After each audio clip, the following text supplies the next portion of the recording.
అప్పుడు మన దేశం బ్రిటిష్ పాలకుల మధ్య నలిగిపోతున్న రోజులు. స్వాతంత్రం అన్న మాటను కూడా అనటానికి స్వాతంత్రం లేని రోజులు. తల్లి లాంటి మన దేశాన్ని వాళ్ళ కాళ్ళతో అనగదొక్కబడుతున్న రోజులు. అలాంటి ఒక రోజు ఉండటానికే చోటులేని ఒక పూరి గుడిసెలో తన గర్భగుడిలో దేవుడిలా తన బిడ్డను మోస్తున్న 9 నెలల నిండు గర్భిణీకి వచ్చిన ఆలోచనల రూపమే ఈ కథ.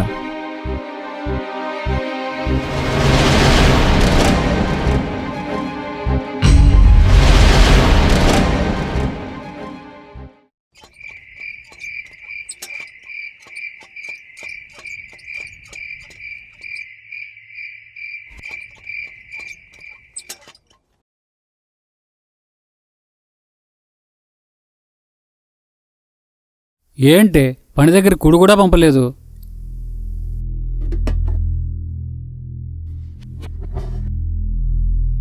చేసిన కూడు నువ్వు తినలేదు, పైగా నువ్వు ఒట్టి మనిషి కూడా కాదు కదా. ఏందే, ఎందుకు ఏడుతున్నావు? ఏం జరిగిందో చెప్పు. అయ్యా, నా కడుపులో ఉన్న బిడ్డ బయటకి రాకుండా లోపలే ఉంచుకునేలా మనమేం చెయ్యలేమా? ఓస్ పిచ్చి మొద్దు, అలా ఎలా ఉంచుకుంటావు? నెలలు నిండినాక బిడ్డ బయటికి రావాల్సిందే కదా. నా బిడ్డ బయటికి రావడం నాకు ఇష్టం లేదయ్యా. నా కడుపులోనే ఉంచుకొని మహారాజులా చూసుకుంటా. మనకు పుట్టబోయే బిడ్డ నీ కడుపులోనే కాదే, నా గుండెల మీద కూడా మహారాజులాగే బతుకుతాడు. ఉండిపోర చిట్టి కన్నాను ఉండిపో.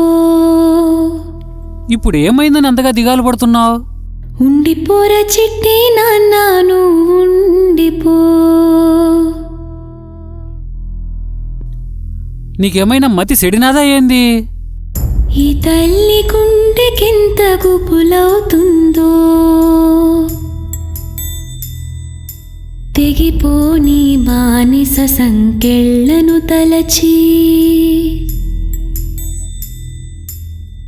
ఈ తల్లి కనులకెంత తడి చేరిందో, నర నరాన జారే కన్నీళ్లకు వగచి. ఎందుకలా ఏడుతావు? నువ్వు అలా ఏడితే లోపలున్న బిడ్డ భయపడడా ఏంది? నువ్వు పీల్చే గాలిలోన పరపీడన విషవాయువులేగా, నువ్వు నడిచే నేలపైన పరపాలన నీడల సుడులేగా. రాకాసుల ఈ లోకంలో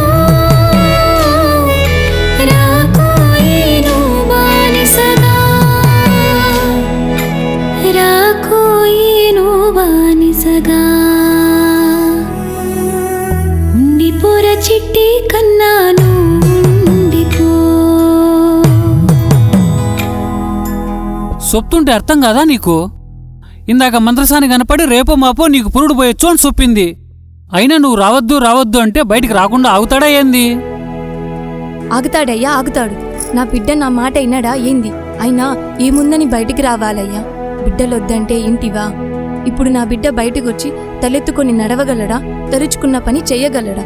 నా బిడ్డ ఒక్కడికి కూడా బానిసగా ఉండడం నాకిష్టం లేదయ్యా.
సొప్తా ఇంటావా?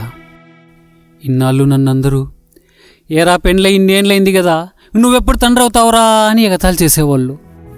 అన్న ప్రతిసారి నాకు చాలా బాధ వేసేది.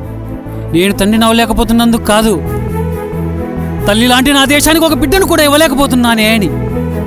ఇన్నాళ్ళకు నా కోరిక తీరుతా ఉంటే బిడ్డను లోపలే ఉంచుకుంటానంటావా? ఏంది నువ్వు చెప్పేది? అయినా ఒక రాజ్యాన్ని పాలించే రాజు ఏ యుద్ధమూ చేయకుండా జీవితమంతా సుఖంగా గడిపేసి ముసలోడయ్యాక మంచంలో పడి మూలుగుతూ సత్య వెలుగుంటుందా? అదే రాజు తన రాజ్యాన్ని కంటికి రెప్పలా కాపాడుకుంటూ అడ్డొచ్చిన శత్రువులకు ఎదురొడ్డి నిలబడుతూ యుద్ధంలో తన గుండెను చీలుస్తున్న 1000 మంది శత్రువుల గుండెల్లో వణుకు పుట్టించి సత్య విలువ ఉంటుందా? మనకు బిడ్డ పుడితే మనం సంతోషపడినట్టే, మన బిడ్డ సచ్చేటప్పుడు తనకు సంతృప్తి ఉండాలి. తన పుట్టుకు ఒక అర్థం ఉందని.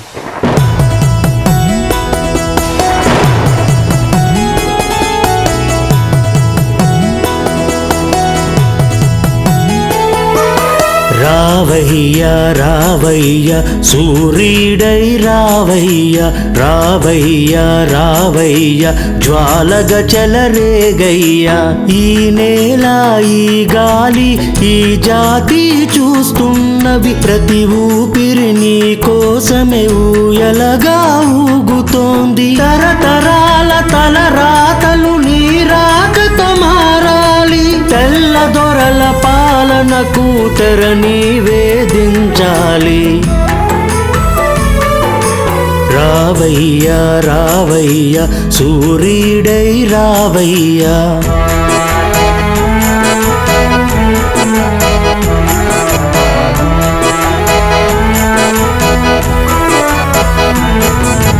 తెల్లారని బతుకులకు తొలి దిక్కు నీవే, చల్లారని ఆవేశపు తొలి ఎరుపు నీవే.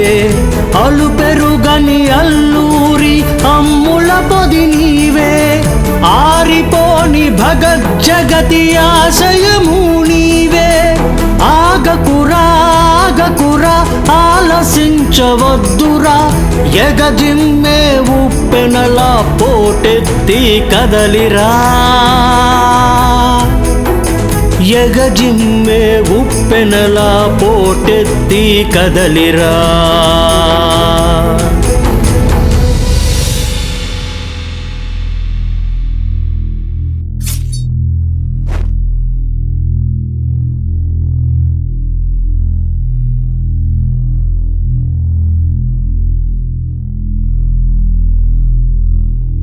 నేటితో కొన్ని కోట్ల మంది కళ ఈ కటిక చీకటిని చీల్చుకుంటూ స్వాతంత్రం అనే వెలుతురులో పసిపాప నుండి పండు ముసలమ్మ వరకు నవ్వులతో మురిసిపోనుంది. కొన్ని వేల పోరాటాలు, వీరుల ప్రాణదానాల ఫలం నేడు నెరవేరింది. ఎన్నో సంవత్సరాల నుండి పురిటి నొప్పులు అనుభవిస్తున్న మన దేశానికి సంపూర్ణ స్వాతంత్రం లభించింది. నేటి నుండి ప్రతి భారతీయుడు తలెత్తుకొని తిరగలడు, తలుచుకున్న పని చేయగలడు. ఏ ఒక్కరూ ఒకరి కాళ్ళ కింద ఉండాల్సిన అవసరం లేదు. ఇది ఒక్కడి విజయం కాదు, ప్రతి భారతీయుడి విజయం. మనకు స్వాతంత్రం రాకముందు ఈ అమ్మలానే మన భరతమాత కూడా బానిసత్వాన్ని తలుచుకొని మదనపడేదేమో. అలా మదనపడిన ప్రతిసారి ఈ తండ్రిలానే స్వాతంత్ర సమరయోధులు కూడా ధైర్యాన్ని నింపేవారేమో. స్వేచ్ఛావాయువుని పీల్చడానికి ప్రతి పౌరుడు ఈ బిడ్డలాగే ఎదురుచూశారేమో. అయ్యా, మన బిడ్డకి ఏం పేరు పెడదాం అయ్యా? పేరా? ఏం పేరు పెడదాం? భారతీయుడు. స్వరాజ్య పోరాటం ఫలించరా, సురాజ్య స్వాగతం నీకు పలికెరా.